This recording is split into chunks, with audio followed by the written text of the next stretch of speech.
जय जय श्री हितहरिवंश। सभी को राधे राधे। तो कैसे हैं आप सब लोग? श्री जी और गुरु जी की कृपा से एकदम स्वस्थ होंगे, मस्त होंगे। तो स्वागत है आपका मेरे नए वीडियो में। आज हम वीडियो में बात करेंगे, भक्तों द्वारा पूछे गए कुछ प्रश्न हैं, उनके उत्तर देने का मैं पूर्ण प्रयास करूंगी, पूरी कोशिश करूंगी श्री जी और गुरु जी की कृपा से, श्री जी और गुरु जी की प्रेरणा से। तो ज्यादा समय ना लेते हुए शुरू करते हैं।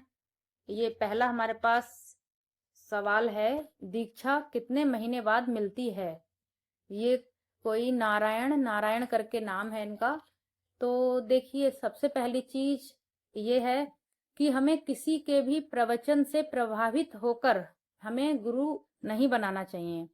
ठीक है, हमें किसी भी प्रवचन को सुनकर, किसी भी संत के मुख से हमने प्रवचन सुन लिया और हम प्रभावित हो गए कि अरे बहुत अच्छा प्रवचन करते हैं ये तो, और बहुत लोग इनसे मतलब प्रभावित हैं, बहुत जुड़े हुए हैं लोग, तो हमें देखिए मतलब कि हमें एक वो नहीं चलना है, हमें भेड़ चाल नहीं चलनी है कि अरे मतलब बहुत ही अच्छे प्रवचन करते हैं तो हमें दीक्षा लेनी चाहिए।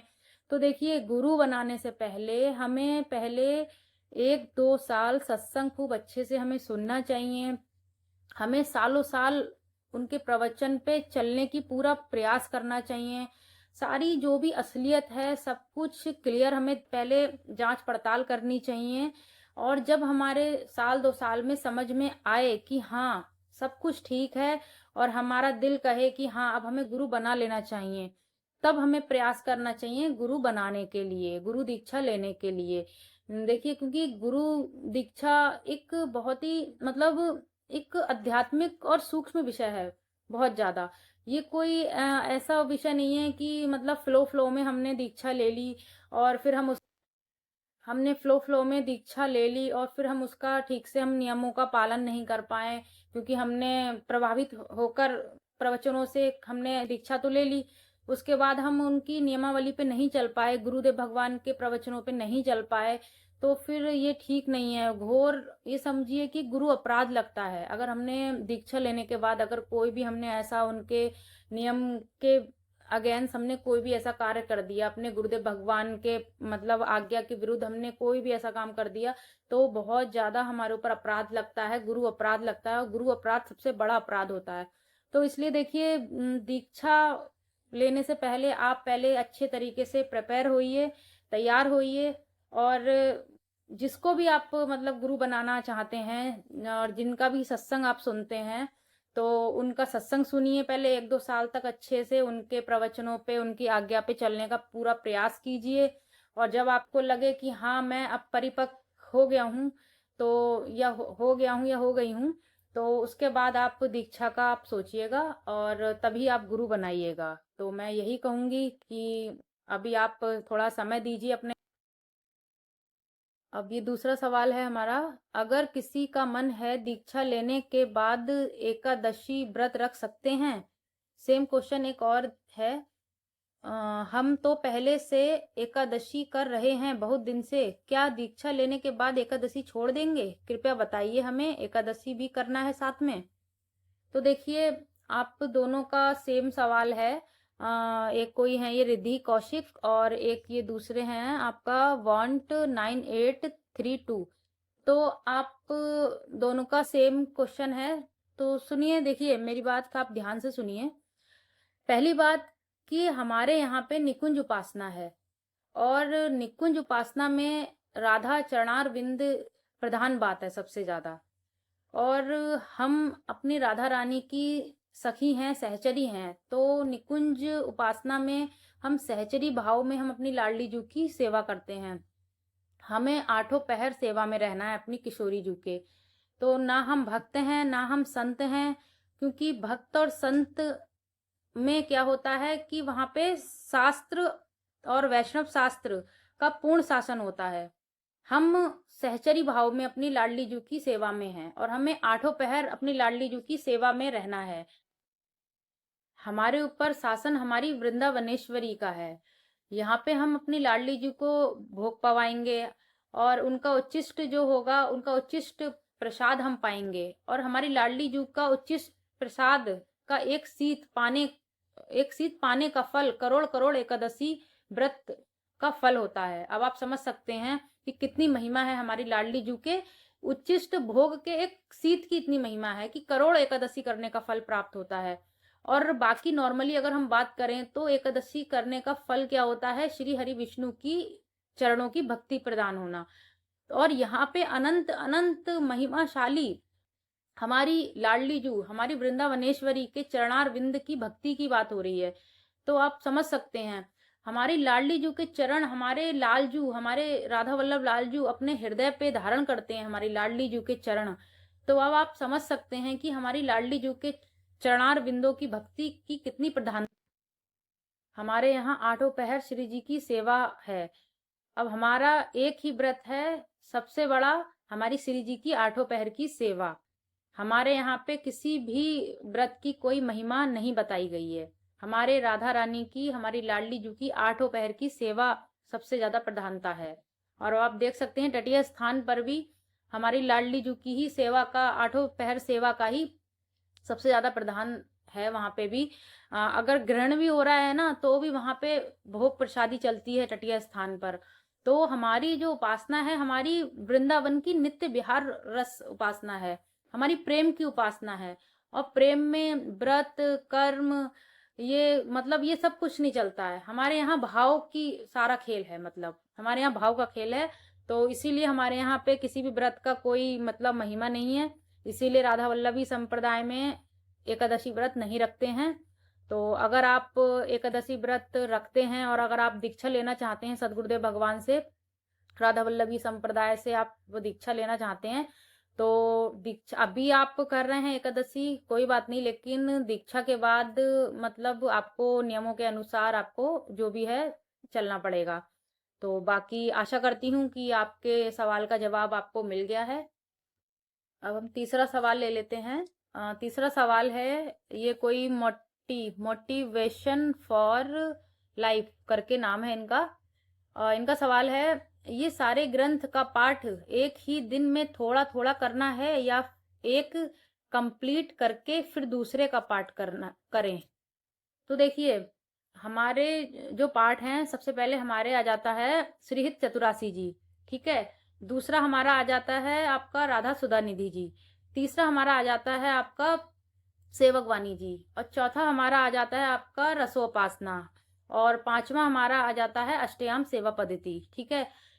सबसे पहले हम बात करते हैं श्री हित चतुरासी जी की, ठीक है। उसमें हमें क्या होता है, हमें 12 पद हमें रोज करने होते हैं, 12 पद, ठीक है। 12 पद हमने कर लिए, उसके बाद हमें दूसरे दिन जब हम करेंगे तो फिर हम 13 से स्टार्ट करेंगे 24 तक, ठीक है। हमें इस तरीके से 12-12 पद करने हैं। तो हम मतलब पूरा एक हफ्ते में हमारा कंप्लीट हो जाता है श्री हित चतुरासी जी। तो 12-12 पद हमें डेली करने हैं। और अब हमने सपोज 12 पद हमने चतुरासी जी के कर लिए। अब उसके बाद हमें अब करना है श्री राधा सुधा निधि जी ले लेते हैं। अब राधा सुधा निधि जी में आपको 10 श्लोक पढ़ने हैं संस्कृत सहित, और संस्कृत और उसके साथ में उनका हिंदी में अर्थ भी पढ़ना है उनका। तो आपको 10 श्लोक राधा सुधा निधि जी के पढ़ने हैं, उनका मतलब हिंदी अनुवाद भी पढ़ना है आपको। और फिर दूसरे दिन जब आप पढ़ेंगे तो आप 10 के बाद आप 11 से स्टार्ट करेंगे, 20 तक फिर पढ़ेंगे। फिर तीसरे दिन फिर आप 21 से स्टार्ट करेंगे, फिर आप 30 तक पढ़ेंगे। इस तरीके से आप 10-10 मतलब उसके भी श्लोक पढ़ेंगे अर्थ सहित। और उसके बाद हमारा तीसरा आ जाता है हमारा सेवक वाणी जी आ जाती हैं। अब सेवक वाणी जी में आपको पढ़ना है 5 छंद पढ़ने हैं आपको, और उनका भी हिंदी अनुवाद आपको पढ़ना है। तो आपको 5 छंद सेवक वाणी जी के पढ़ने हैं। दूसरे दिन आप मतलब 6 से स्टार्ट करेंगे, 10 फिर 11 से स्टार्ट करेंगे, फिर 15, इस तरीके से 5-5 छंद अर्थ सहित आपको सेवक वाणी जी के पढ़ने हैं, ठीक है। एक दिन में ही मैं आपको बता रही हूँ, मतलब एक दिन में जैसे कि 12 पद हमने चतुरासी जी के पढ़ लिए, फिर राधा सुधा निधि के हमने 10 श्लोक पढ़ लिए अर्थ सहित।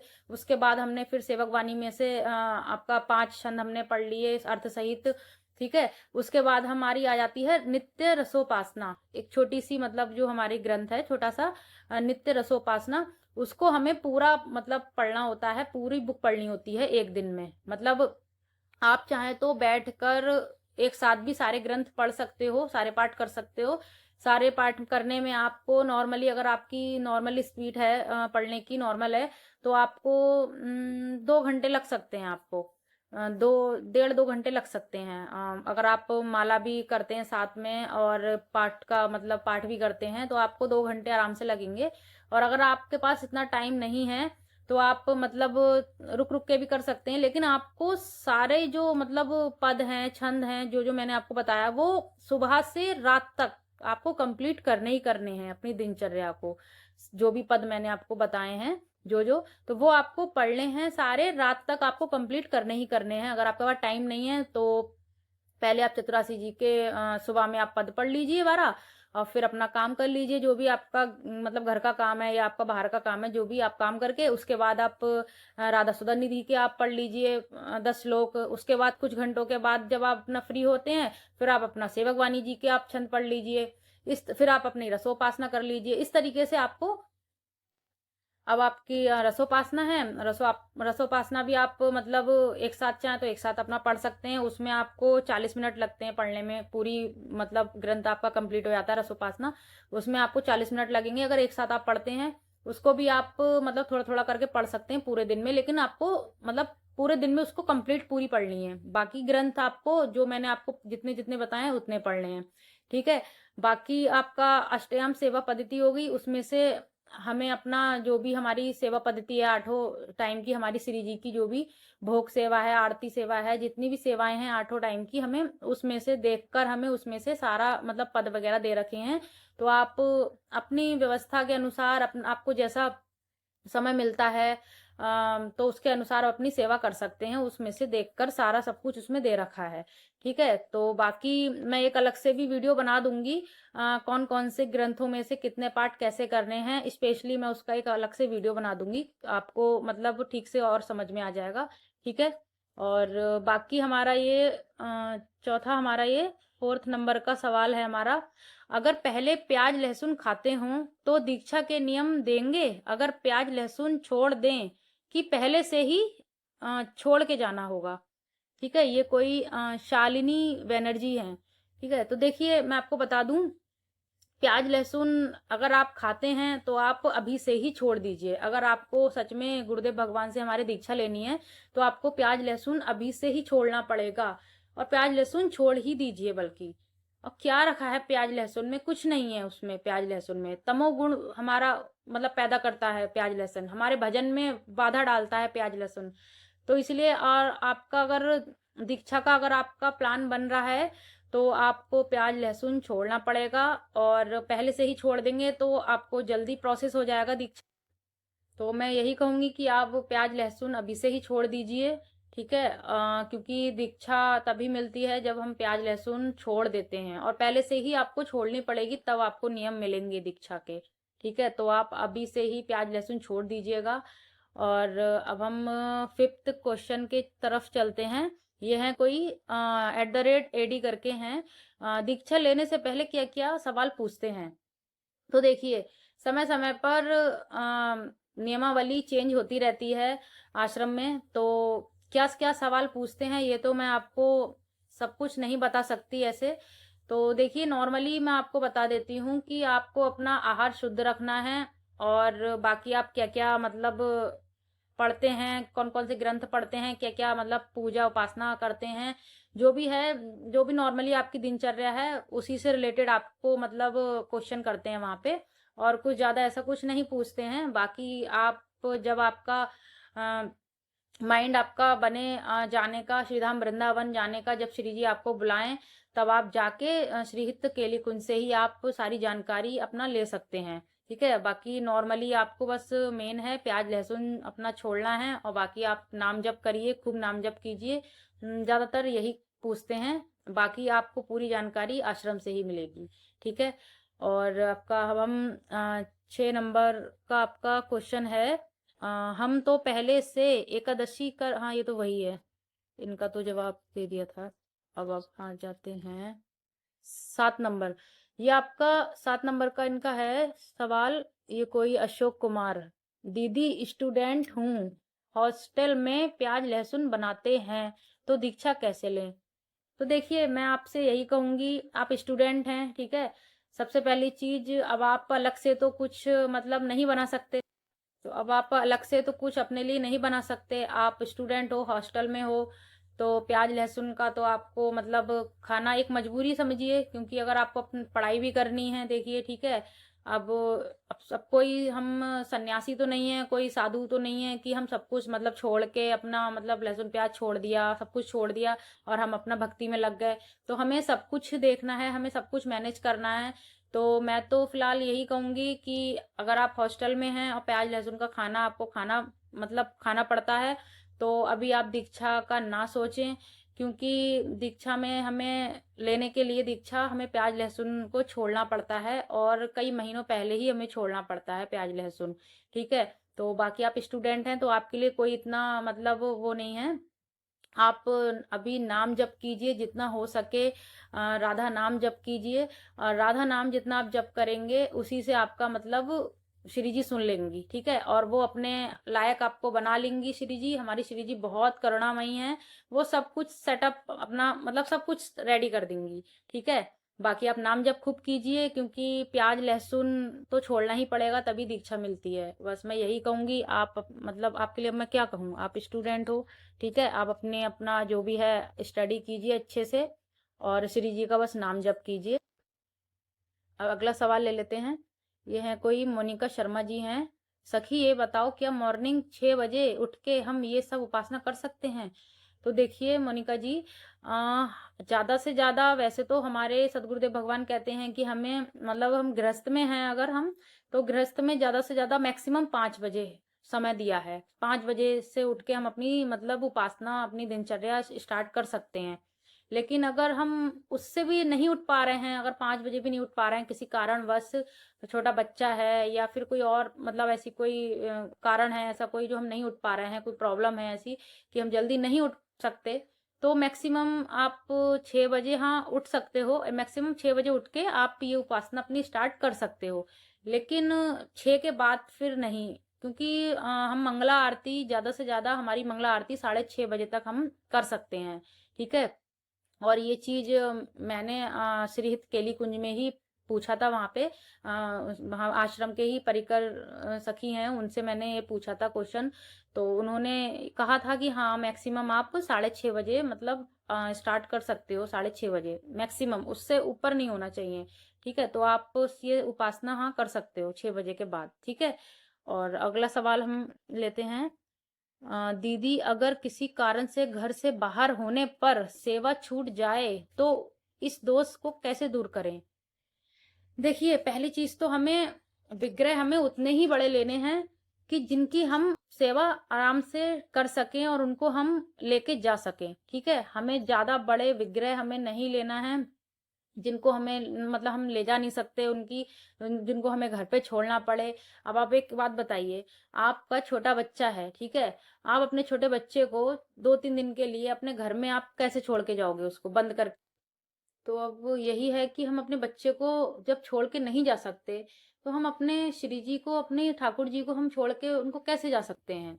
हम भाव से उनको पवाते हैं, भाव से हम पवाते हैं तभी वो पाते हैं। हम उनको जल पिलाते हैं तभी वो जल पीते हैं। हम उनको शयन कराते हैं तभी वो शयन करते हैं। हम उनको मतलब जैसे हम उनको मतलब सेवा करते हैं, हमारी सारी जो है हम भाव की सेवा है। ठीक है। और हम 4-5 दिन के लिए अगर हम बाहर चले जाएं और ताला लगाकर, तो ये चीज तो फिर नहीं ठीक है ना। तो यही है कि हमारा अपना अगर उतना बड़ा कोई हमारा बच्चा है, तो हम उसको छोड़कर हम जा सकते हैं? नहीं जा सकते ना। तो बस वही है, ऐसे तो हमें हमारे प्रभु का प्रेम नहीं मिलेगा ना, ये प्रेम नहीं है। ठीक है। तो विग्रह उतना ही बड़ा लेना चाहिए हमें, जितना हम मतलब उनको साथ ले जा सकें। ठीक है। अगर हम साथ नहीं ले जा सकते हैं उनको, तो हमें घर पे अपने किसी को, कोई सदस्य हैं या मतलब आप कैसे भी अपना अरेंज कीजिए, अगर कोई ऐसा है आपकी जो सेवा कर सकते हैं आपके श्री विग्रह जी की, तो आप उनको सेवा में दे के जाइए। और अगर बाहर आप ले जा सकते हैं तो आप बाहर लेकर जाइए, लेकिन उनको ऐसे मतलब घर पे नहीं छोड़ के जा सकते आप, किसी को सेवा में उनको मतलब देना पड़ेगा। किसी की भी सेवा मतलब आप छोड़ के जाइए किसी को सेवा में। तो बस मैं यही कहूंगी। बाकी बाकी अगला सवाल है, कंठी माला, जप माला, झोली, प्रसादी, सबका कितना पैसा लगता है? तो देखिए ये सारा जो भी हमारा मतलब नियम का जो हमारा सारा सामान होता है, तो ये हमें आप किसी भी शॉप से मतलब ले सकते हो वहाँ श्रीधाम वृंदावन में। मेन जो है हमारे जो श्रीहित केली कुंज के बाहर जो मतलब शॉप होती हैं, तो वहाँ पे क्या है आपको प्योर चीजें सारी मतलब तुलसी एकदम प्योर मिलेगी। क्योंकि वहाँ पे क्या है, अगर अगर कोई भी चीज अगर आपको गलत दे दी वहाँ पे, तो अगर कोई भी गलत चीज उन्होंने दे दी हमें, तो उनको आश्रम की तरफ से डांट तक पड़ जाएगी। उन्होंने ये जब मैंने अपना सामान मतलब अपना दीक्षा का जो भी सब सामान है, जो भी ग्रंथ है मैंने लिए थे, तो वो शॉप वाले मतलब जो मतलब थी सखी, शॉप वाली जो सखी थी, मैंने उनसे बोला कि ये तुलसी जी की माला प्योर है ना एकदम। तो उन्होंने ये कहा था मुझसे, बोली कि सखी हम कोई गलत चीज दे भी नहीं सकते हैं, अगर हमने दे दी ना तो हमें आश्रम की तरफ से बहुत डांट पड़ेगी। और मतलब इस तरीके से उन्होंने मुझे बताया। ठीक है, तो मैं यही कहूंगी कि अगर आप ये सब ग्रंथ और ये जो भी चीजें लें आप, तो अगर आप धाम जाना हो आपका श्री जी की कृपा से, तो आप वहीं से लीजिएगा। जो केली कुंज आश्रम के बाहर जो शॉप लगती हैं आपकी तुलसी माला जी की और भी ग्रंथों की, तो वहां पे आपको एकदम प्योर चीजें मिलेंगी सारी। और सारा सामान आपका वही आपका ऑलमोस्ट मान के चलिए 1400 से 1500। बाकी मैंने जब लिया था हो गया उसको उस चीज को तो 3-4 महीने हो गए मैंने जो लिया था, तो मैंने 1400 रुपए का सारा सामान लिया था। अब बढ़ भी सकता है, 100-200 ऊपर ही आप मान लीजिए, 1500-1600 आप मतलब 1500 रुपए आप लेके चलिए। ठीक है, तो सारा सामान आपका 1500 का मिलेगा। ठीक है, बाकी ज्यादातर तो सारे सवालों के जवाब हो ही गए हैं। बाकी अगर आपका कोई और भी सवाल होता है तो आप कमेंट में आप पूछ सकते हैं। जितना मेरा सामर्थ्य होगा श्री जी और गुरु जी की प्रेरणा से, उनकी कृपा से, मैं आपको बताने का पूरा प्रयास करूंगी, आपके सवालों के जवाब देने का पूरा प्रयास करूंगी। तो बाकी आपको वीडियो अच्छा लगा हो तो लाइक करें, सब्सक्राइब करें और शेयर करें। श्री हरिवंश। आप सब स्वस्थ रहें, मस्त रहें। श्री राधे।